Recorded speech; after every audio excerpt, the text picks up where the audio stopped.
Bonjour à tous, je suis Catherine Chaumat, je suis la directrice de la santé publique à l'ARS Occitanie. Merci de vous connecter, de vous être connecté à ce webinaire. Pensez à bien fermer vos micros quand vous ne prenez pas la parole. Le webinaire est enregistré, il sera mis sur le site internet de l'ARS avec le PowerPoint de présentation.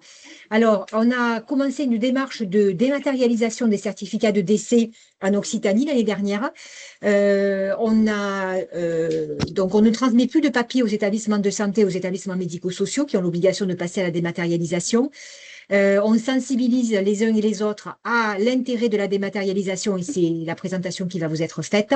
Et puis, on va vous expliquer les modalités pratiques pour pouvoir vous connecter au dispositif de dématérialisation.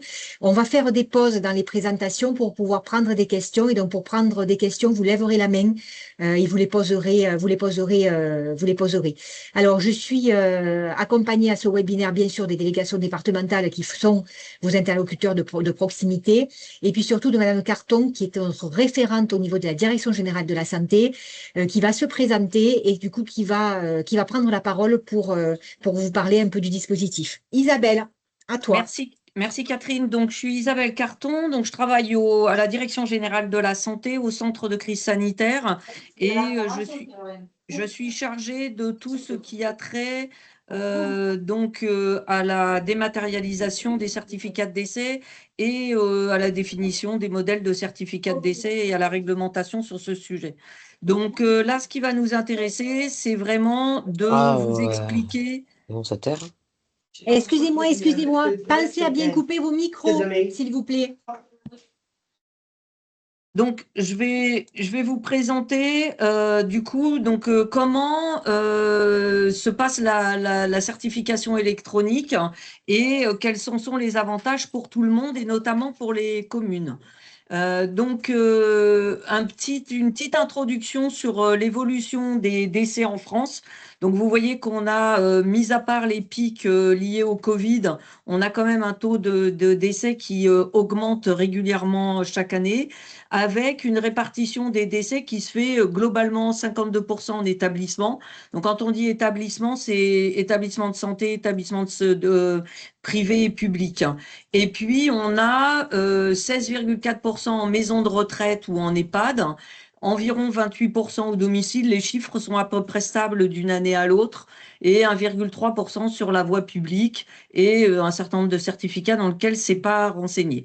Donc, c'est important, c'est d'avoir la distinction entre ce qui se fait en établissement et ce qui se fait en maison de retraite ou au domicile ou sur la voie publique, qui est considéré comme des situations de mobilité. Et vous allez voir tout de suite après quel est l'impact.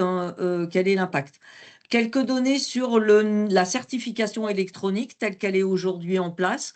Donc, en fait, on voit qu'on a une progression chaque mois de la certification électronique, mais on en est quand même encore qu'à 56,34% des décès dématérialisés au mois de septembre, avec une moyenne sur 2024, en 2025 à 53,51. Donc, on progresse, mais vous allez voir, pas encore suffisamment. Et je vous ai mis un petit top 10 des régions, où on voit que l'Occitanie est en train d'augmenter de manière importante le taux de certification électronique dans sa région, avec toutes les actions qui sont faites par l'ARS et votre participation.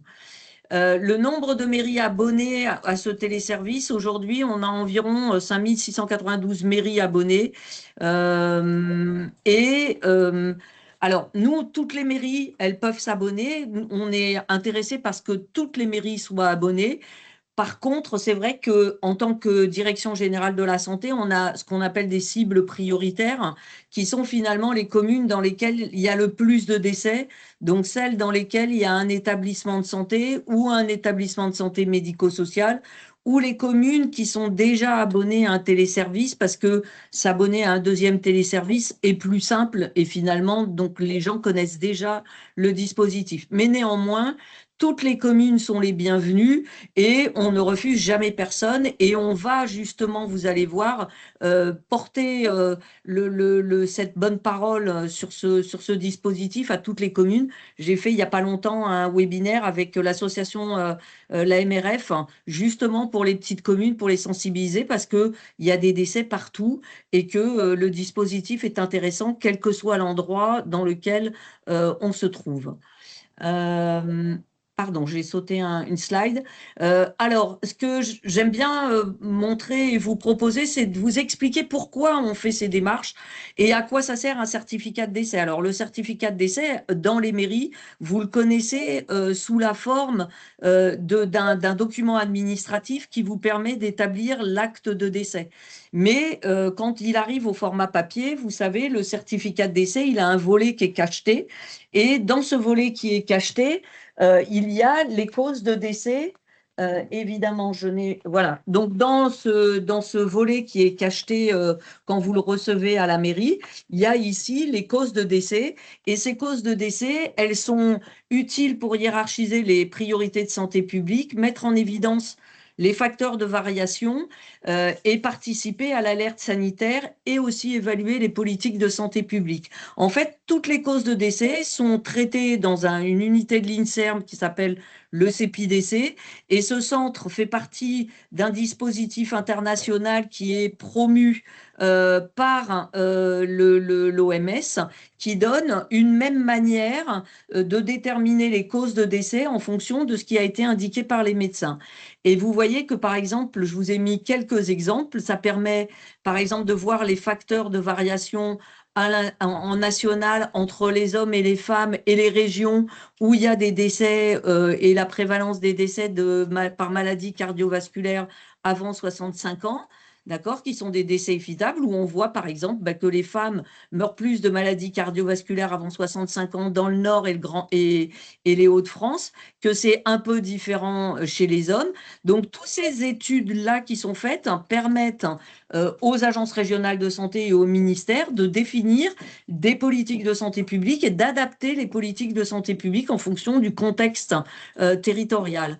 Et puis, vous voyez on a pu surveiller l'incidence de la trithérapie sur les mortalités du VIH. Et on voit qu'avec l'introduction de la trithérapie et des quadrithérapies, on a complètement fait chuter le nombre de décès par VIH en 93, 94. On voit aussi, par exemple, ici, je vous ai mis un exemple sur les accidents de transport. Donc vraiment, ces causes de décès, elles sont extrêmement importantes pour toutes ces analyses, mais aussi pour l'alerte sanitaire et pour pouvoir justement détecter les signaux faibles qui nous permettent de pouvoir savoir qu'une maladie émerge ou qu'il y a un problème dans une région ou une autre. Donc, je vous ai mis l'exemple de quand le certificat de décès part au format papier. Eh bien, ce format papier va à la mairie, soit via la famille, soit via les opérateurs funéraires. Et à la mairie, vous prenez le volet administratif, vous rédigez votre avis 7 bis et l'acte de décès, vous envoyez l'avis 7 bis à l'INSEE, et le volet médical, vous lui adjoignez le bulletin 7 qui est produit par vos soins, et vous les envoyez à l'agence régionale de santé toutes les semaines, et l'agence régionale de santé les collige et les envoie, ou la délégation territoriale suivant les régions, et les envoie tous les mois au CEPIDC INSERM, qui, le temps de les récupérer, de les dématérialiser, etc., les données sont disponibles en moyenne en 4 mois. Donc, vous voyez que pour faire de l'alerte sanitaire, 4 mois, c'est quasi impossible. Donc, on a introduit un dispositif de dématérialisation qui permet d'une part de pouvoir récupérer en quasi temps réel les causes de décès qui sont envoyées à l'INSERM et de pouvoir transmettre le volet administratif. Donc, ce système s'appelle CertDécès, c'est une application qui a une version web et une version mobile. Et les médecins et les infirmiers, puisque maintenant vous savez que depuis avril 2025, les infirmiers qui sont formés sont autorisés à établir les certificats de décès. Donc, les deux catégorie de ces professionnels de santé utilise CERT-Décès, le volet médical part à l'INSERM, et puis après suit son chemin à Santé publique France qui fait l'alerte. Et puis le volet administratif, lui, il est transmis dans 100% des cas, c'est-à-dire systématiquement au portail EBI, enfin via EBI, au portail des opérations funéraires. Ce portail des opérations funéraires est à destination des opérateurs funéraires habilités et des officiers de police judiciaire qui peuvent donc récupérer l'intégralité des certificats de décès qui sont faits de manière électronique. Donc eux, ils ont vraiment 100%. L'INSEE, elle récupère des traits d'identité. Elle en fait quoi de ces traits d'identité? En fait, ça lui permet de contrôler que les communes ont bien tout envoyé l'ensemble des avis 7 bis.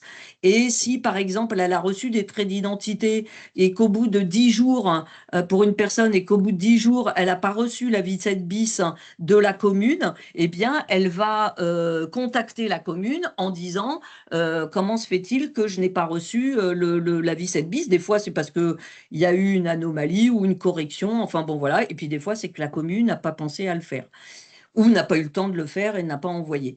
Et en ce qui concerne donc le certificat, le volet administratif, il y a une question qui se pose, c'est est-ce que la mairie est abonnée à ce dispositif de portail EBI ou pas? Si elle est abonnée, bah, à ce moment-là, on envoie le volet administratif à la mairie qui est abonnée et vous récupérez, vous allez voir, je vais vous expliquer comment on fait. Mais pour que donc la mairie le reçoive, il faut qu'elle s'abonne. Et si jamais elle n'est pas abonnée, eh bien, le professionnel de santé est informé qu'il faut qu'il imprime ce volet administratif.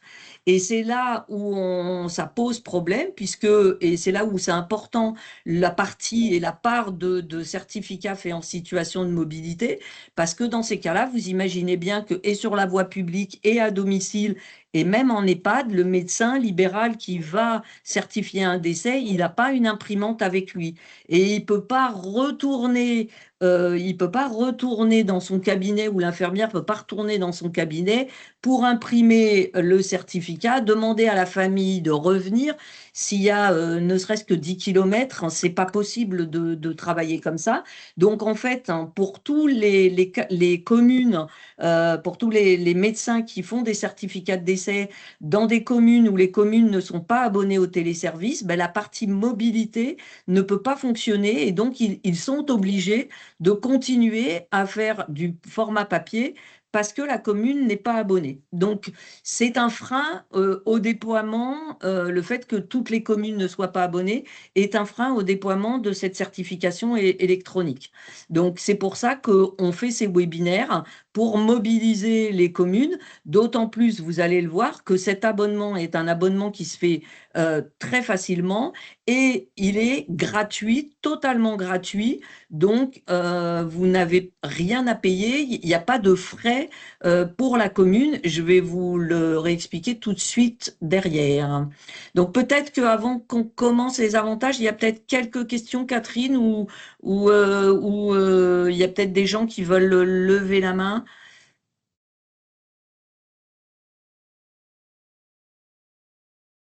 Bon, ben, on prendra Je des vois pas questions de un peu main plus levée, tard. oui. Moi non plus, je Vas-y. vois pas de main levée. On prendra des questions un peu plus tard. Il y a pas de problème, on n'est pas en retard. Donc, en fait, hein, la question légitime, c'est, bon, moi, je veux bien m'abonner, je veux bien abonner ma mairie, mais qu'est-ce que ça va apporter à ma mairie et quels sont les inconvénients et les avantages de ce système? Donc, les avantages pour les mairies, c'est vous allez pouvoir récupérer ce volet administratif donc, au format électronique en quelques minutes et vous allez surtout les recevoir en tout temps et en toute heure. C'est-à-dire que le médecin qui va établir un certificat de décès je sais pas, à 20h ou à 20h30 ou dans la nuit ou dans le week-end, à des moments où vous êtes fermé, eh bien, quand vous allez arriver dans votre poste le matin ou le lundi matin, vous allez avoir la notification de tous les certificats de décès qui ont été faits pendant que la mairie était fermée. Donc, vous récupérez tous les certificats de décès et donc potentiellement, vous savez que vous allez recevoir des familles ou des opérateurs funéraires qui vont venir vous déclarer des décès. Donc, ça vous permet de savoir, ça vous permet d'avoir toutes ces informations-là. Ensuite, ça va vous permettre de supprimer la rédaction du bulletin 7 et son appariement avec ce fameux volet médical, d'accord? Puisque, en fait, le volet administratif, le volet médical du certificat de décès part directement, je vous remonte le schéma, comme il part directement au CEPI-décès, vous n'avez plus rien à transmettre, donc on n'a pas besoin du bulletin 7. Donc, dans ce cas-là, vous n'imprimez plus le bulletin 7 et vous ne le transmettez pas à l'ARS et vous n'avez plus rien à transmettre à l'ARS. Donc ça fait gagner du temps aussi. Et puis surtout, un des grands avantages de la dématérialisation, c'est la lisibilité et la complétude des données. Nous, dans CERT-Décès, on va vérifier que le médecin remplit bien toutes les cases, qu'il a bien coché toutes les cases relatives aux opérations funéraires, qu'il n'a pas oublié de mettre, par exemple, le sexe. Et on va donc avoir toutes ces informations qui vont vous être transmises de format électronique, donc lisible. Je ne cacherai à personne que les écritures des médecins ne sont pas forcément les plus lisibles et que certaines fois, vous êtes obligé de vous demander ou de décortiquer ce que le médecin a bien voulu mettre et d'être parfois obligé de le rappeler ou de passer du temps avant de comprendre. Par ailleurs, comme c'est fait tout au format électronique et sécurisé, toutes les cases à cocher qui sont ici, vous êtes bien certain que toutes ces cases à cocher ont été cochées par le médecin qui a signé le certificat de décès. C'est pas comme au format papier, où au format papier, potentiellement, vous savez pas qui a fait la croix. Là, automatiquement, vous êtes certain de la non-falsification de ce document. Donc ça, c'est extrêmement important aussi pour vous. Pour ceux qui... Alors, il y a deux... Quand vous êtes abonné au téléservice, il y a deux manières de recevoir, et j'y reviendrai, il y a deux manières de recevoir le certificat de décès, le volet administratif. Il y a une des manières qui s'appelle le mode API, qui a un nom un peu barbare, mais c'est la technique qui est utilisée, j'en conviens, qui va vous permettre de pouvoir récupérer les informations et les intégrer directement dans votre logiciel d'état civil quand votre éditeur a fait ce développement et cette adaptation et que vous vous êtes mis d'accord avec votre éditeur parce qu'il peut y avoir potentiellement des frais qui sont liés à la mise en place de ce service par votre éditeur. Ce n'est pas le cas chez tous les éditeurs, c'est variable d'un éditeur à l'autre. Donc, si vous voulez prendre ce mode tout intégré, il faut que vous preniez contact avec votre éditeur pour savoir quelles en sont les conditions. Et dans ce cas-là, à ce moment-là, les données sont directement intégrées dans votre logiciel d'état civil et il y a une maquette ou une pré-maquette d'acte de décès qui est automatiquement constituée dans votre logiciel d'état civil. Et donc, du coup, ça vous permet de ne pas avoir à ressaisir les données, ce qui évite des erreurs de ressaisie et puis ce qui vous fait aussi gagner du temps. Et donc, dans ce cas-là, il faut bien faire attention de le prévoir. En mode portail, je vous remontrerai, je vous réexpliquerai. En mode portail, il n'y a aucun coût. Vous allez avoir une notification qui va vous être transmise par le portail EBI et vous allez aller sur le portail récupérer les certificats de décès qui vous sont transmis et l'accès au portail EBI est gratuit, il n'y a rien à faire et vous récupérez vos certificats de décès. Alors après, c'est un équilibre entre le nombre de certificats de décès, potentiellement le coût que demande l'éditeur. Il y a des éditeurs, je sais que c'est gratuit, il y en a d'autres, ils facturent une petite prestation. Enfin bon, voilà, c'est en général pas très cher. Et donc, ça vous permet de pouvoir les récupérer directement. Mais via le portail, c'est entièrement gratuit. Ça vous permet aussi de supprimer. Il y a certaines fois, alors c'est peut-être pas le cas en Occitanie, mais il y a certaines régions où en fait c'est les mairies qui font le point de relais des certificats de décès papier auprès des médecins de leur commune. Bon voilà, donc quand on passe à l'électronique, c'est supprimé. Ça permet aussi aux établissements de santé de votre territoire de pouvoir, quand ils utilisent CERT-Décès, de pouvoir pré-remplir la déclaration en format PDF et de vous transmettre en même temps la déclaration du décès en même temps que le volet administratif. Et puis, bon, ça respecte la stratégie d'État. Donc, en moyenne, on a estimé, quand on a fait les tests et l'expérimentation à l'époque, que les mairies gagnaient environ 20 minutes par certificat, ce qui est quand même non négligeable, puisque pour une mairie qui aurait 1000 certificats dans l'année, on gagnerait 48 jours de travail. ce qui est quand même relativement important. Donc, vous voyez que pour les communes, il y a vraiment enfin, un vrai gain de temps et un vrai gain de qualité de travail aussi, hein, qui est non négligeable et qui ne se mesure pas, qui ne se quantifie pas. Donc, il y a quand même quelques limites, hein, à ce dispositif et je vais donc vous les donner, les limites, hein.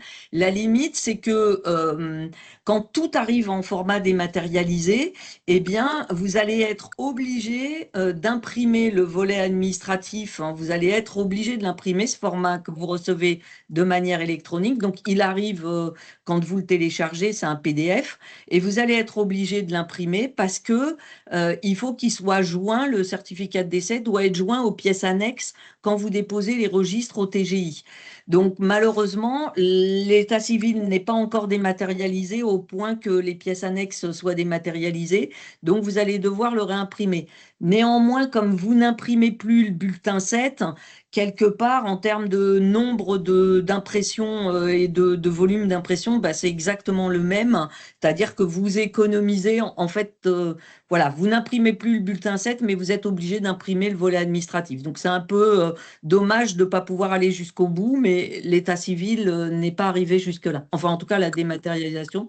Et puis, l'autre limite, elle est plus pour nous. Elle est le fait que comme il n'y a que 5600 et quelques communes, moins de 5700 communes qui sont abonnées au téléservice, eh bien, on n'arrive pas à détecter les signaux faibles et les alertes, hein, et tout ce qui...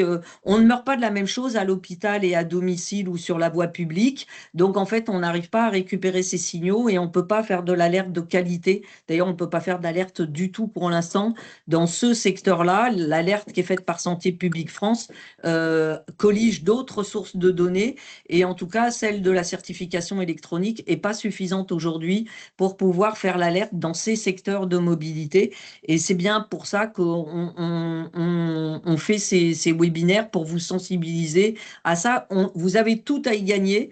Vraiment, vous avez tout à y gagner à la certification électronique et voilà. Et tout le monde y gagne. Donc, j'ai aussi, on vous présente aussi les avantages pour les autres acteurs. Je ne vais pas vous les détailler parce qu'on n'a pas le temps de tout détailler, mais il y a des avantages pour les médecins, les opérateurs funéraires, les préfectures aussi, puisque associé au portail des opérations funéraires, il y a le référentiel des opérateurs funéraires qui est un outil qui est à destination des préfectures pour l'habilitation des opérateurs funéraires. Donc voilà. Et puis, il y a aussi le fait que les officiers de police judiciaire peuvent directement consulter et accéder au volet administratif depuis le portail des opérations funéraires. Voilà. Je pense qu'on peut faire une petite pause pour voir s'il y a des questions, Catherine, et puis après, on rentrera dans les principes et comment on s'abonne à Hubby. Si vous avez des questions, n'hésitez pas à lever la main pour qu'on vous voie et qu'on vous donne la parole. Et vous êtes très nombreux, donc je ne suis pas sûre qu'on voit bien comment les gens lèvent la main. Mais j'ai pas l'impression qu'il y ait de questions, Catherine. Ah Je vous si, il entends y pas, a Catherine. Christine. Alors, il y a Christine Pujos qui a levé la main en premier. Vous pouvez poser votre question? Vous m'entendez? Oui, on vous entend. Oui. Donc moi je suis dans une commune, la commune de Mirande, où il y a à peu près une centaine de décès par an. Nous nous sommes raccordés à UBI. Les services des opérateurs funéraires reçoivent leur certificat de décès par le biais du dispositif. Mais nous, la mairie, nous ne recevons aucun certificat électronique. Donc on ne sait pas pourquoi et comment faire pour... Vous vous êtes abonné à quelle époque, hein? Il y a longtemps? non, c'était en fin d'année 2025. D'accord. Eh ben, c'est la commune de Mirande, c'est ça? Oui, tout à fait. On regardera. Et est-ce que vous pouvez, vous verrez, on va vous le redonner, mais à la fin du diaporama, il y a notre adresse mail pour nous contacter. Si vous pouvez nous envoyer un petit mail, on regardera pourquoi vous recevez pas et on verra avec le support Hubby pourquoi vous, enfin, voilà, on va regarder ça. Peut-être qu'il y a Ok. quelque chose que vous n'avez pas fini dans l'abonnement, je ne sais pas. On va regarder, mais envoyez-nous un petit mail, comme ça on note bien et on a bien vos coordonnées pour vous réécrire. Ok, très bien. Merci. Je vous en prie. Madame Caviole, Oui, bonjour. bonjour. Petite commune du Lot-sur-Ac, 700 habitants. Nous, on a 4 ou 5 décès par an et encore. Je trouve que c'est beaucoup de choses à faire pour si peu. Moi, je pense que on n'adhérera pas parce que je pense qu'on va pas faire basculer vos chiffres au niveau statistique et on aura plus vite fait de continuer comme on fait, hein. Alors, c'est un point de vue qui se défend. Néanmoins, en fait, j'ai envie de dire, d'abord, les petits ruisseaux font les grandes rivières et les grands fleuves, hein. Donc, 4 ou 5 décès, c'est pas beaucoup, mais par Non, ça vaut exemple, pas le coup. pour... Oui, non, mais je comprends.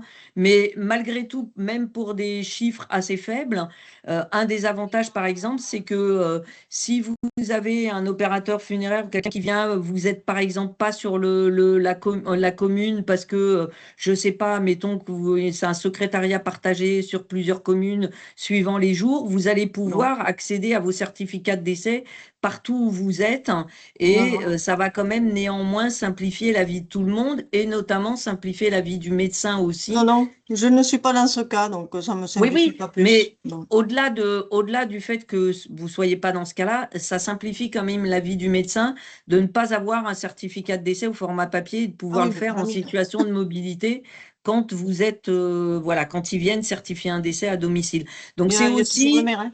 Il y a toujours le hein, maire, hein. Il y a toujours le maire qui est joignable en cas de décès. oui, mais le maire, c'est pas lui qui rédige le certificat de décès. Non, mais nous on a toujours fait comme ça pose pas de problème, hein. Oui, mais les temps changent, les, les, Ouais, les- hein, les bon, ça vaut pas nécessités le coup. changent et les nécessités changent aussi. Donc, Hmm. voilà, je peux comprendre, Je mais vais le laisser voilà. aux autres. Bah, écoutez, je comprends, j'entends, en tout cas. Oui, madame, alors, des nattes, je ne sais pas si c'est votre nom entier ou pas, Oui, de excusez-moi. Nat. Oui, bonjour, vous m'entendez? Oui, très bien. Oui, bonjour. Donc, Saubens, petite commune aussi avec pas beaucoup de certificats de décès et de décès sur la commune. Par contre, nous, c'est l'inverse. On a Ubi depuis bien longtemps, puisque je l'utilise également pour toute autre chose, hein, les pactes, les recensements citoyens, etc.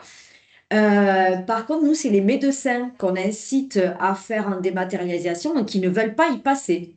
Donc, que fait-on? Parce que moi, Alors, je ne reçois absolument pas de certificat de décès par des maths parce que, ils ne veulent pas y passer. c'est toujours le problème. Alors aujourd'hui, il y a une obligation pour les médecins de certifier les décès de manière électronique quand les décès ont lieu dans les établissements de santé et dans les établissements de santé médico-sociaux, c'est-à-dire dans les EHPAD, les maisons de retraite, etc. Donc là, vous pouvez potentiellement leur rappeler cette obligation qu'ils ont de certifier les décès. Après, bah, c'est comme pour la dame de la commune d'avant. Pour les autres cas, quand c'est à domicile ou sur la voie publique, tant qu'il n'y a pas un maximum de communes qui sont abonnés, on ne pourra pas imposer aux médecins de faire de la certification électronique. En fait, il faut qu'on commence par le fait que les communes soient majoritairement abonnées au téléservice pour que les médecins puissent derrière, qu'on puisse imposer aux médecins et rendre obligatoire la certification. Donc, c'est bien que vous l'ayez fait. Après, comme ça coûte rien, bah, s'ils ne l'utilisent pas, c'est embêtant pour vous, mais finalement, il n'y a pas vraiment d'impact. En tout cas, il n'y Non, a je pas suis d'accord. d'impact financier. Non. Voilà, je vais peut-être laisser Catherine qui a levé la main compléter. Peut-être qu'elle a... Je l'avais écrit un peu dans la conversation et on est en train, je veux dire, on sensibilise toutes les phases, tous les acteurs qui ont intérêt à dématérialiser. Donc, on l'a fait pour les pompes funèbres, on le fait pour vous aujourd'hui, on l'a fait pour les médecins. Je le disais en début de réunion, on a arrêté d'envoyer du papier aux établissements de santé médico-sociaux. Pour les médecins, on a fait un webinaire. On est en train de les sensibiliser et on arrêtera de leur donner des certificats papier au 1er juillet 2026. Donc voilà, je vous ai dit, on est en train en Occitanie de passer à la phase vraiment dématérialisation, donc avec tous les acteurs. Il y a quelqu'un d'autre qui a levé la main, Isabelle. Oui, je vois, mais en même temps, pendant que tu parlais, je jetais un œil sur les questions. Madame Claquin?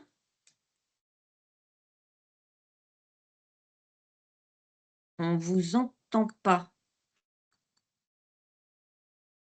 Alors, je ne sais pas pourquoi, mais Madame Claquin, on ne vous entend pas.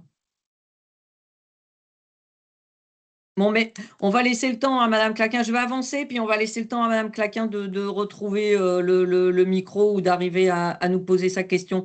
Donc, je continue. Du coup, je reprends. Donc, en fait, ce téléservice qui est donc pour les certificats de décès passe donc par ce portail EBI avec soit une intégration dans l'application métier, comme c'est montré ici, soit par le portail web. Ce téléservice est aussi utilisé, comme le disait la commune, dont j'ai pas retenu le nom de la commune, pardon, excusez-moi madame. Donc vous avez aussi d'autres téléservices qui sont faits aussi via le portail EBI, qui sont à destination de vos usagers et donc qui vous permettent de pouvoir faire les demandes d'actes d'état civil en ligne, le recensement citoyen obligatoire en ligne, les demandes de dépôt de dossier de PAX, les demandes d'hébergement de tourisme et la démarche, vous savez, de recevoir les démarches de changement de coordonnées. Le JCC, c'est je change de coordonnées. Ce portail EBI est aussi utilisé pour les transmissions du RSA, de l'enfance en danger, auprès des départements. En fait, le portail EBI, c'est en quelque sorte la poste électronique de l'État. Donc, c'est fait par l'État, pour l'État et pour l'ensemble des collectivités. Et c'est pour ça que ce téléservice est gratuit pour les collectivités, puisque c'est l'État qui travaille pour l'État et donc qui a fait la poste électronique. Donc en fait, soit servicepublic.fr, hein, quand la demande est faite via servicepublic.fr pour les démarches d'état civil, transmettre les demandes via le portail EBI aux mairies. Et nous, on fait pareil hein, dans CertDécès. Le professionnel de santé, quand il saisit dans CertDécès, on envoie aux différents interlocuteurs en fonction de est-ce que la mairie est abonnée ou pas abonnée, et on envoie les certificats de décès à 100% enfin, au portail des opérations funéraires pour qu'ils puissent le récupérer. Alors, concrètement, il y a plusieurs étapes pour s'abonner au portail EBI. Il y avait une question, j'y reviens juste parce que ça a été répondu, mais les médecins, la version web hein, de CertDécès permet tout à fait de faire les certificats de décès, même quand il n'y a pas de réseau dans les zones blanches. En fait, il rédige le certificat de décès et dès qu'il récupère le réseau, le certificat de décès est envoyé et transmis sans que le médecin n'ait d'opération à faire. Donc, la réponse qui a été apportée est tout à fait juste. Donc, pour s'abonner à EBI, donc je rappelle, l'abonnement est gratuit au portail EBI et l'usage du portail EBI est totalement gratuit. Donc, il faut accéder à EBI. Je vais passer puis je vais vous montrer directement en fait. Donc, il faut s'abonner au portail EBI, choisir la démarche puisqu'il y en a plusieurs de proposés. Donc, il faut choisir le téléservice qu'on veut. Donc, nous, dans notre cas, c'est CertDécès. Il faut s'inscrire. Alors, oubliez les noms, DataPass, EBI, tout ça, c'est pas grave. Il y a un petit module qui est un peu spécifique qui permet de faire le formulaire de demande d'abonnement. Ça s'appelle DataPass, c'est pas grave, ne soyez pas perturbés par ça, c'est pas gênant. Donc, vous allez faire la demande, je vais vous montrer comment. Nous, on reçoit à la DGS, en ce qui concerne CertDécès, on reçoit la demande d'abonnement. On valide les demandes d'abonnement en général tous les jours. Des fois, on met 2 jours. Exceptionnellement, on peut mettre 2 ou 3 jours pour valider les demandes d'abonnement si on a des gens qui sont en vacances ou du personnel malade, ça peut nous arriver. On n'est pas à 150, hein, à vrai dire, il y a moi et une assistance à maîtrise d'ouvrage qui traite les demandes. Donc, bon, voilà, ça peut nous arriver d'être toutes les deux absentes. Donc, ne soyez pas impatients. En général, en 2-3 jours, on valide votre demande. Et quand vous recevez votre demande, normalement, en temps normal, vous avez la main pour finaliser votre abonnement et créer vos comptes utilisateurs. Il s'avère que vous avez pu le voir, il y a sur le portail EBI, ou pour ceux qui ne savent pas, il y a eu un incident de sécurité sur le portail EBI il y a au début du mois de janvier et que suite à cet incident, pour l'instant, ils sont dans des procédures dégradées et donc l'abonnement ne peut pas être fini par l'utilisateur de manière autonome. Il faut que vous envoyiez votre demande d'abonnement.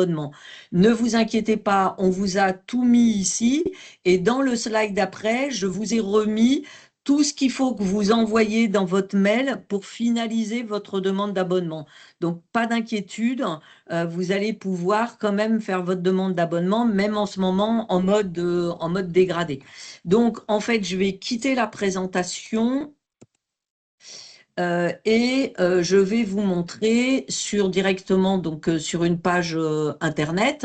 Donc, en fait, ici, quand vous êtes sur votre page, vous tapez EBI directement et vous voyez que vous avez accès automatiquement à la première page sur le portail EBI.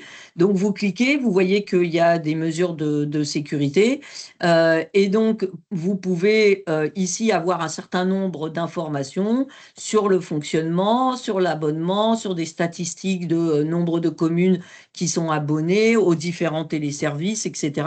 Donc, vous avez un certain nombre d'informations qui vous sont transmises et vous avez ici une aide en ligne avec des documentations. Ces documentations vous permettent de savoir comment faire. Bon, aujourd'hui, en mode dégradé, elles sont moins utiles, mais vous avez toujours accès à ces documentations et vous savez, des FAQ pour répondre aux questions. Qu'est-ce qu'une démarche en ligne? Qu'est-ce que BI? Voilà, comment le portail, comment il fonctionne, comment je me connecte. Donc, vous avez toutes les informations sur le portail BI.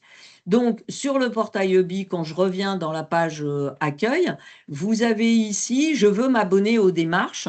Voilà, je veux en apprendre plus, c'est pas ce qui nous intéresse pour l'instant. Et ici, vous avez les différents cas de figure, puisque ce sont les différents partenaires, enfin les différents organismes et entités qui peuvent s'abonner. Donc, vous, dans votre cas, vous êtes une commune. Donc, vous voyez la formulaire DataPass pour CertDécès et vous avez aussi les autres démarches. Vous pouvez récupérer même le quotient familial, vous pouvez récupérer l'acte d'état civil, enfin faire les demandes et autoriser vos usagers à récupérer ces demandes. Donc, nous, dans le cas qui nous intéresse, c'est CertDécès, donc je vais cliquer.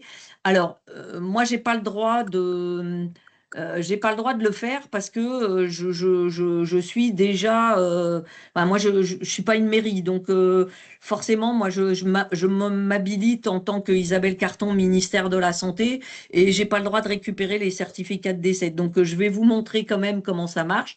Mais donc, il y a une petite étape, comme j'étais déjà connectée, qui ne se voit pas et que je vais essayer quand même de vous montrer, qui est une étape d'abonnement, de passage de création d'un compte ProConnect. Alors attendez, je vais essayer de voir si j'arrive à vous montrer ça sur un autre navigateur. Je veux m'abonner aux démarches. Est-ce que ça marche? Voilà. Donc, en fait, quand vous êtes nouvel utilisateur, que vous faites votre demande, vous devez vous identifier avec ce qu'on appelle ProConnect. Vous connaissez tous, hein, je suppose, France Connect, hein, qui est votre ID, votre moyen d'authentification personnel, d'accord, pour accéder aux impôts, à Amélie, à l'ensemble des services administratifs qui existent maintenant. ProConnect, hein, c'est la même chose, mais dans un usage professionnel. Donc, en fait, dans ProConnect, on va vous demander de vous mettre un email professionnel. Alors, pour l'instant, l'email professionnel, on vous mettez un email, celui que vous voulez, d'accord? Donc, moi, il n'est pas question ici d'email personnel, c'est un email professionnel. Donc, moi, je vais mettre mon email professionnel. Voilà, on peut dire se souvenir de moi. Je vais continuer. Là, je vais mettre un mot de passe. Donc, moi, j'ai déjà un compte. Vous allez avoir une étape supplémentaire où vous allez mettre le numéro de SIRET de votre commune et vous allez vous créer un code d'accès, d'accord? Et vous allez recevoir ensuite l'abonnement et vous allez pouvoir ensuite accéder à l'abonnement. Moi, j'ai déjà toutes ces étapes-là, je les ai déjà faites, donc je ne peux pas vous montrer la totalité, mais c'est un process qui se fait en 30 secondes. Là, je vous le détaille, mais c'est un process qui se fait en 30 secondes.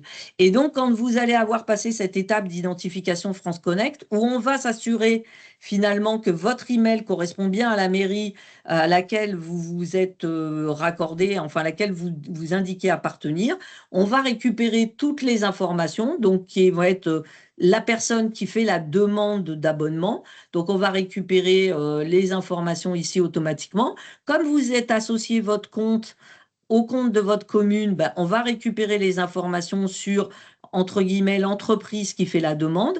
C'est ce qui nous permet, nous, de voir si c'est une commune ou si, par exemple, ça arrive des fois que ce soit des opérateurs funéraires qui, on ne sait pas pourquoi, arrivent sur cette demande d'abonnement.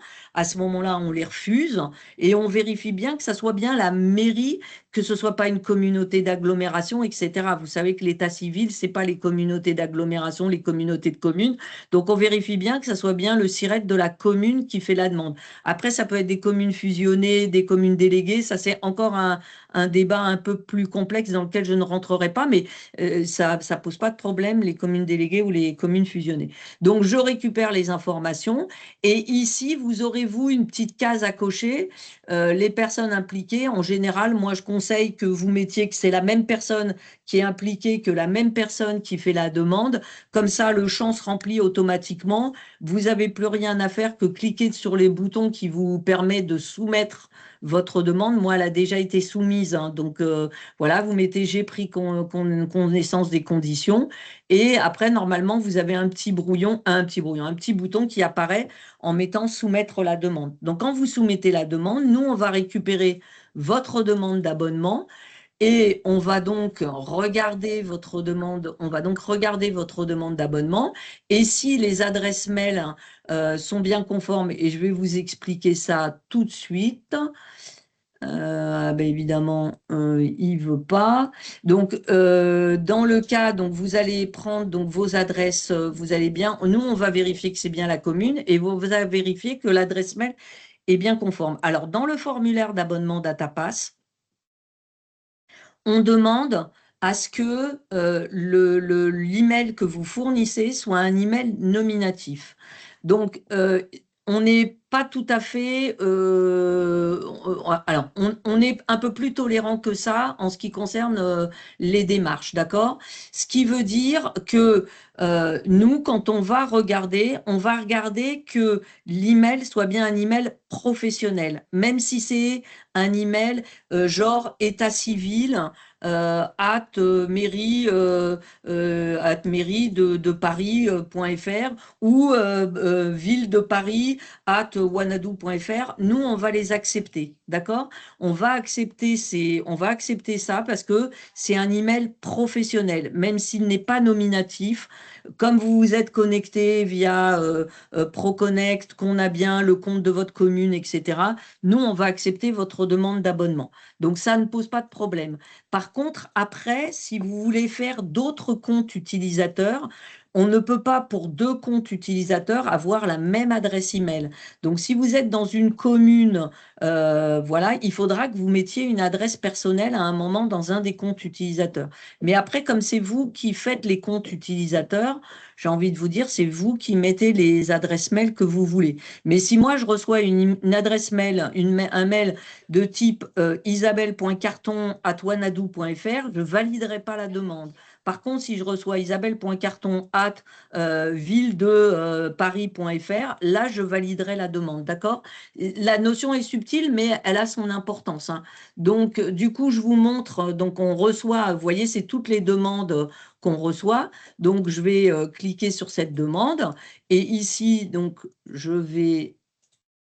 Voilà, donc vous voyez que j'arrive, alors elle a déjà été validée par ma collègue, donc bon voilà, mais je vois ce que vous avez mis, donc le demandeur, la commune, l'organisation, je vois que la mairie était mairie de Revigne@orange.fr, donc ma collègue qui s'en est occupée ce matin a validé la demande.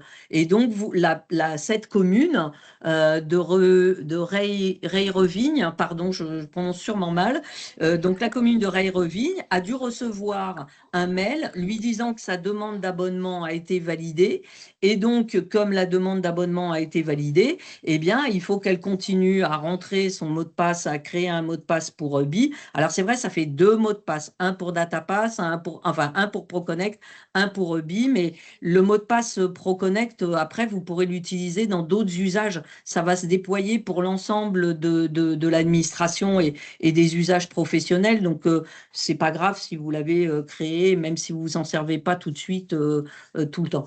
Et vous voyez que donc ensuite, vous avez plus que en ce moment à envoyer la demande pour finaliser votre abonnement est bien expliqué dans cette demande. Je vais réafficher Attendez, j'enlève tout ça. Je vais réafficher le diaporama. Voilà. Et donc, vous avez ici toutes les informations que je vous ai mis à adresser à l'adresse mail support@ubi.numérique.gouv.fr. Pour le faire, il faut bien que vous attendiez qu'on vous ait validé votre demande d'abonnement DataPass, hein. Parce que si vous l'envoyez trop tôt, ça ne va pas marcher. Donc, il faut que vous attendiez d'avoir bien reçu l'adresse email DataPass. Et derrière, vous pourrez envoyer votre mail. C'est une situation temporaire. Dès que ça se sera résolu, on vous informera de la résolution de ce problème. Mais vous pouvez bien faire votre abonnement. Et je rappelle, il faut que vous demandiez dans votre mail, il faut que vous disiez si vous choisissez le mode portail ou API. Donc API, c'est avec votre éditeur, c'est pour intégrer les données directement dans votre logiciel d'état civil. Et le mode portail, c'est pour accéder au portail EBI et pour accéder au portail EBI et récupérer les télédossiers. Donc moi, je ne peux pas vous le montrer parce que je n'ai pas d'accès, je n'ai pas le droit de récupérer les certificats de décès, donc je ne peux pas vous montrer comment on fait, mais le portail EBI, c'est assez simple et vous avez de la documentation, donc ne soyez pas inquiets, c'est vraiment pas compliqué d'aller télécharger les télédossiers sur le portail.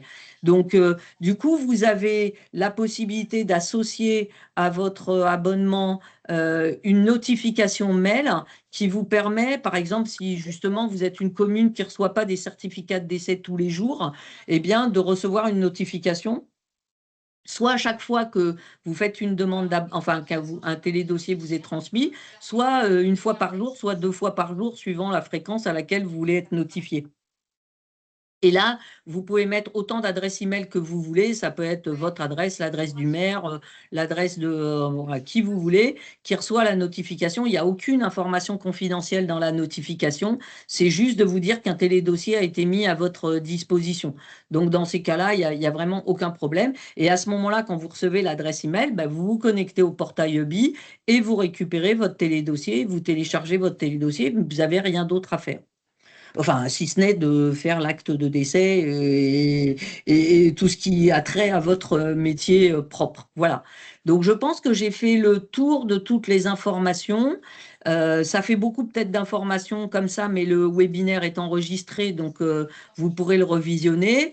Je vous ai mis dans le support qui vous sera également communiqué les adresses pour vous connecter à EBI, le support pour nous envoyer le support quand vous avez des connexions comme des questions comme la mairie de Mirande qui va nous envoyer un email.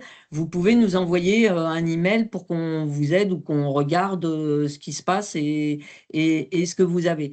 Et le dernier point, si vous voulez savoir, par exemple, les autres mairies ou les mairies qui sont déjà abonnées, ou pour ceux qui voudraient savoir, par exemple, si l'infirmière qui a signé le certificat de décès était bien autorisée, vous pouvez aller consulter l'application CertDécès. Ça vous permettra dans CertDécès, je vous l'ai mis ici, en haut de CertDécès, ici, vous avez la possibilité de consulter les mairies, les établissements et potentiellement les IDE. Alors, quand c'est format papier, potentiellement, effectivement, vous pouvez contrôler ça, même si c'est, à mon sens, pas votre rôle, ça relève du rôle de l'infirmière de savoir si elle est autorisée ou pas. Mais par contre, quand c'est fait au format électronique, nous, on a contrôlé en amont que le certificat de décès que l'infirmier était bien autorisé à accéder à CertDécès et était bien formé pour établir les certificats de décès, ce qui vous donne une assurance complémentaire. Voilà, je crois que je vais en rester là et je vais répondre aux questions. Merci. Isabelle, est-ce que tu peux revenir, s'il y a beaucoup de questions, avant de passer la parole aux 3 personnes qui ont levé la main, revenir sur le sujet de la double authentification et le sujet aussi de 2 personnes qui utilisent le même mail. Alors, la double authentification, ici, là, alors c'est justement une procédure qui existe maintenant, qui n'existait pas avant. Vous avez un guide sur le portail EBI vous avez un guide qui est extrêmement bien fait et extrêmement détaillé, qui vous explique comment mettre en place cette double authentification. C'est un peu la double authentification, c'est un peu ce que vous faites avec votre banque quand vous devez aller mettre un code ou vérifier, vous savez, par exemple, vous achetez une place de cinéma, une place de théâtre, de concert sur un site marchand et qu'on vous envoie vers votre banque pour aller vous authentifier avec un code. Donc là, c'est un peu le même principe. Donc cette double authentification, alors, elle n'est pas obligatoirement, elle ne nécessite pas obligatoirement d'avoir un téléphone portable professionnel. Vous pouvez la mettre sur votre téléphone personnel si vous voulez.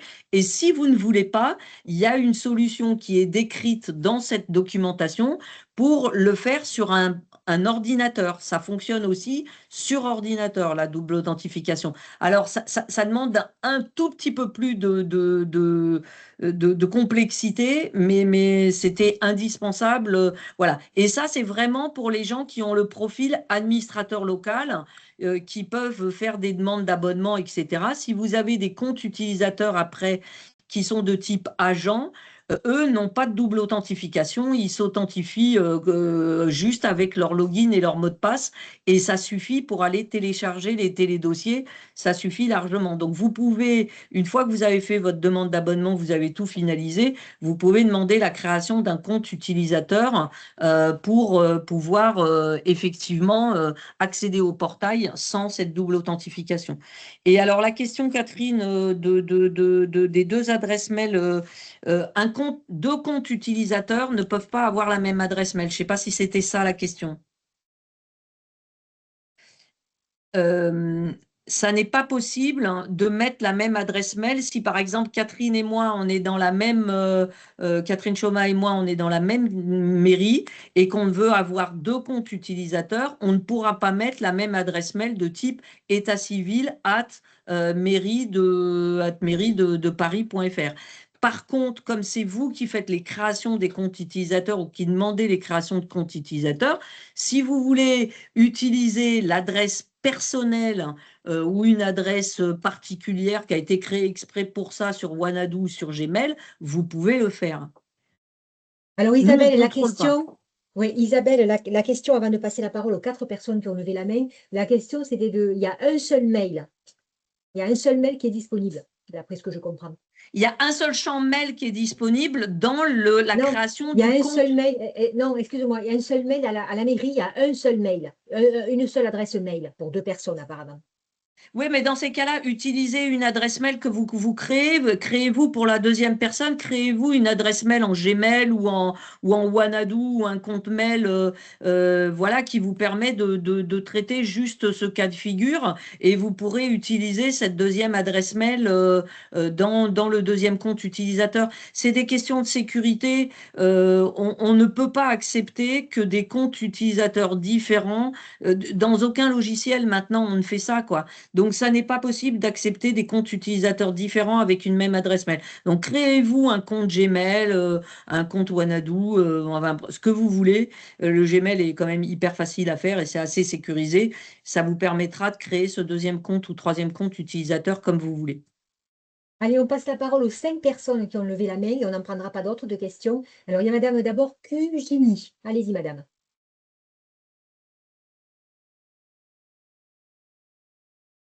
Madame Cugini. Bon, sinon, on passe à madame Esposito. Hop. Oui, alors Madame je suis Esposito. le collègue de Ah, c'est Madame monsieur Esposito. Oui. Esposito. Ah, bah, pardon, Non, monsieur, il y avait marqué c'est Esposito madame, Béatrice, pardon. Elle est avec un collègue Ah, d'accord. masculin. Voilà. Ça va, monsieur. Notre question, alors on a eu en partie la réponse, c'était par rapport à la double authentification quand la mairie ne veut pas financer un téléphone portable pro et que l'agent n'a pas de téléphone pro personnel.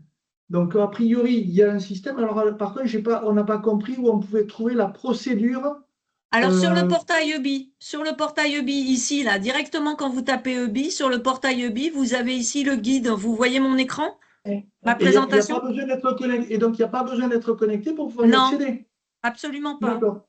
OK. Parfait. Super. Voilà. Donc, vous avez toute la Merci beaucoup. procédure là. Avec plaisir. Merci beaucoup. Du coup, on passe à Madame Albinck. Oui, bonjour, vous m'entendez?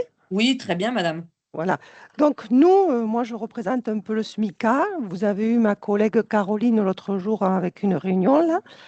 Et donc je voulais intervenir par rapport, on est une OPSN et on s'occupe de toutes les communes avéronaises.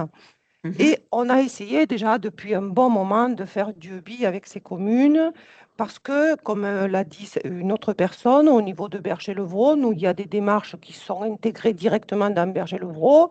Ça se passe très bien, en fait, du moins, ça se passait très bien avant le petit souci de BI de début d'année. C'est quand même, il faut le dire, assez compliqué pour une secrétaire de se raccorder au portail BI encore plus aujourd'hui avec ce problème de double authentification. Je trouve pour moi qu'il faudrait arriver à simplifier un peu plus toutes ces démarches pour qu'il y ait une adhération, enfin que les communes aient plus la volonté d'adhérer. Parce que je comprends les personnes qui ont que 4 ou 5 décès par an, c'est quand même assez lourd les démarches, mais juste la démarche de raccordement. Après, comme vous dites, c'est assez facile, on récupère les choses. Et le gros problème, c'est aujourd'hui ces adresses mail. Donc, vous demandez, enfin, ou du moins le portail UBI demande des adresses mail nominatives. C'est le gros souci dans les petites communes. Bien souvent, elles n'ont qu'une adresse mail, donc vous en avez déjà parlé. Par contre, moi, question RGPD, les adresses mail, Gmail et compagnie, on a déjà eu le problème avec les élections. Aujourd'hui, ce n'est pas du tout recommandé. Donc, c'est vrai que ça, c'est quelque chose qu'il faudrait que l'État mette en place, c'est que chaque agent ait son adresse mail dès qu'il prend une fonction dans une collectivité, et ça simplifierait vraiment toutes ces démarches. Alors, je suis entièrement d'accord avec vous sur ce sujet. Par contre, malheureusement, c'est pas en mon pouvoir, mais je pense que le déploiement de ProConnect dont je parlais tout à l'heure Voilà. va dans ce sens-là et ProConnect permettra à tout le monde d'avoir un compte professionnel. C'est ça, parce que voilà, Mm. on a l'impression qu'on fait les choses chacun de son côté, mais la base, c'est ça, c'est que si on a Mm, déjà une adresse mail, c'est beaucoup plus simple. mm. Ouais, je suis Ensuite, d'accord. en plus, le téléphone portable, ça, aujourd'hui, on ne peut pas exiger à une secrétaire ou à un agent d'une collectivité d'utiliser son propre téléphone. C'est Mais même on ne dangereux et il ne l'exige pas, faut pas. madame. Non, On ne non, non, mais l'exige je veux pas. dire que dans les mairies, ils disent ça des fois. Mais elles le font. Mais aujourd'hui, c'est vrai qu'on a la possibilité de le faire avec cet outil qui a été mis en place. Par contre, je ne vous dis pas comment c'est quand même un peu galère de mettre en place la double authentification, même sur un ordinateur, hein. Il faut quand Non, même mais que la secrétaire, j'ai elle bien. soit assez agile sur jongler d'un côté, jongler de l'autre, je vois pas. Il faut effacer tous les cookies et les machins. Tout le monde n'est pas technicien informatique non plus. Alors, Donc, vous voyez, c'est ça les oui, oui, oui, oui, difficultés. je comprends bien. Maintenant, il y a quand même une réalité, il y a quand même une réalité aujourd'hui qui est que on a on a des outils qu'on se doit de sécuriser au maximum pour protéger Je les suis données des d'accord. gens. Et que ces renforcements de sécurité, on a de plus en plus partout des attaques, hein. Vous avez entendu les attaques du ministère de Hein. l'Intérieur, ailleurs pareil, les nombres d'hôpitaux qui se font hacker, de mairies aussi qui se font hacker. On se doit, alors malheureusement, on se doit de renforcer nos procédures de sécurité. C'est vrai que ces renforcements de procédures de sécurité ne simplifient pas la vie des utilisateurs. Par contre, ça permet quand même d'avoir et de garantir la confidentialité des données qui circulent. Et dans EBI, il y a quand même, et dans les certificats de décès, même si les volets médicaux ne passent pas par le portail EBI, dans les informations qui sont ici relatives aux opérations funéraires, on a quand même des informations qui sont indirectement médicales quand même, hein, Oui, quand vous mais avez, donc on se doit de protéger les données. Donc je comprends qu'il faut essayer de simplifier les voilà. procédures. Je suis d'accord. Je pense que si vous voulez, là, il y avait une solution qui permettait de pouvoir réouvrir le service assez rapidement. Donc je pense qu'elle a été choisie. J'entends bien. Sachez qu'on a aussi conscience du fait que l'enchaînement de ces différentes étapes n'est pas simple pour la procédure de demande d'abonnement. Donc ça, on l'entend très très bien. Et on avait commencé à travailler avant cet incident, donc ça sera certainement un peu reporté, mais on avait commencé à travailler pour réfléchir à comment mettre en place des procédures plus simples pour… Ah, il est midi. Oui. On entend les cloches. Donc, donc, on a commencé à y réfléchir à ces procédures pour simplifier les choses. Après, nous, on est là, très honnêtement, on répond aux communes. Vraiment, n'hésitez pas à nous envoyer des mails. On répond aux communes, on a l'habitude, on peut vous rappeler, on peut vous aider, on peut prendre un Teams. Vraiment, honnêtement, ne soyez pas embêtés de nous déranger. On est là pour ça, quoi. Voilà. La question de Madame Allez, Lagarde. on prend deux questions. Alors, on prend deux questions. Deux questions, non, c'est mon chambre de mail. Je comprends. Alors, il y avait une madame ou monsieur Lagrave qui a levé la main. Oui, Lagrave, Voilà. oui. Monsieur Lagrave, Oui, très bien. Monsieur. C'est monsieur, oui. Oui, c'était bon, mais déjà la question, elle a été en partie répondue par rapport à la double authentification, par rapport au téléphone et autres. Moi, je trouve que quand même conseiller de créer une adresse Gmail, c'est un peu quand même. Je suis informaticien, donc c'est pas la chose que je conseillerais en premier quand même. Ni les téléphones perso, parce que justement les attaques et les intrusions se font justement par ces voies-là, en général. Donc là, bon, ça c'est une question à part qui a été en partie répondue. La question est quand même s'il y a une coupure Internet, parce que nous, on est sujet souvent à des coupures Internet suite à l'installation de la fibre qui est catastrophique et qui est souvent coupé pendant plusieurs jours. Comment fait-on si on n'est que en dématérialisé? Alors, si vous n'avez plus du tout de réseau, normalement, vous pouvez accéder au portail EUBI via vos téléphones. Et si on n'a pas de téléphone mairie? Et si vous n'avez pas de téléphone mairie, ben dans ces cas-là, il faut… de toute façon, vous ne verrez pas vos emails. Donc, en fait, c'est souvent les opérateurs funéraires qui vous apportent les certificats de décès. D'accord, d'accord. Ça se fera par En papier général, via… oui. En général, à ce moment-là, si vous avez des coupures, quand l'opérateur funéraire vient, vous lui demandez de vous laisser une copie ou de vous laisser une copie du certificat de décès. Il peut faire une copie du volet administratif parce qu'il faut espérer que tout le monde n'ait pas la coupure partout, quoi. Oui, non, mais c'est souvent… Ouais, voilà. C'est fréquent, Ouais. contrairement aux grosses agglomérations où il y a quand même un service, une continuité du service. Nous, malheureusement, on est soumis à ces aléas fréquents, quoi. Oui, le plus simple, c'est sûrement que ce soit les opérateurs funéraires qui vous l'impriment parce qu'après récupérer le médecin, vous ne le savez pas forcément. Puis de toute façon, vous ne savez qu'il y a un décès que si la personne vient ou la famille ou l'opérateur funéraire. Donc, si c'est l'opérateur funéraire qui vient, vous lui demandez de vous laisser une copie ou de vous transmettre une copie. Et si c'est la famille, à ce moment-là, dès que vous avez l'opérateur funéraire ou que vous connaissez l'opérateur, vous le contactez et c'est le plus simple parce que les médecins, c'est pas toujours facile. Ils étaient de garde, ils n'étaient pas de garde, ils sont partis, ils travaillent plus au bon endroit. Bon, recontacter un médecin, c'est pas toujours simple, quoi. Oui, oui, tout à fait. Oui. Je pense que c'est la meilleure solution, monsieur. D'accord, ce sera les opérateurs funéraires qui nous fourniront… Oui, parce qu'eux, ils ont 100% des certificats qui leur arrivent dans le portail.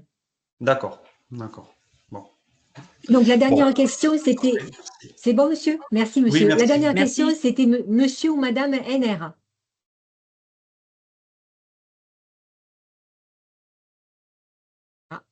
Alors, puisqu'on a une nouvelle main qui s'est levée, on va passer la parole à madame Favard, qui a levé la main.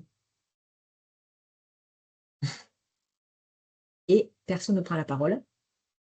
Donc, Isabelle, est-ce que tu peux revenir sur la diapo où tu avais mis les liens entre les certificats qui reçoivent, parce qu'il y avait une question sur le certificat 7. Du coup, si tu pouvais revenir à la diapo, parce qu'il y avait une question dans le… C'est celle où il y avait le petit schéma. Voilà. Donc là, voilà le schéma avec le certificat 7 qui est envoyé. Non, c'était le volet, mais je pense que la dame parlait du volet qui est envoyé à l'ARE.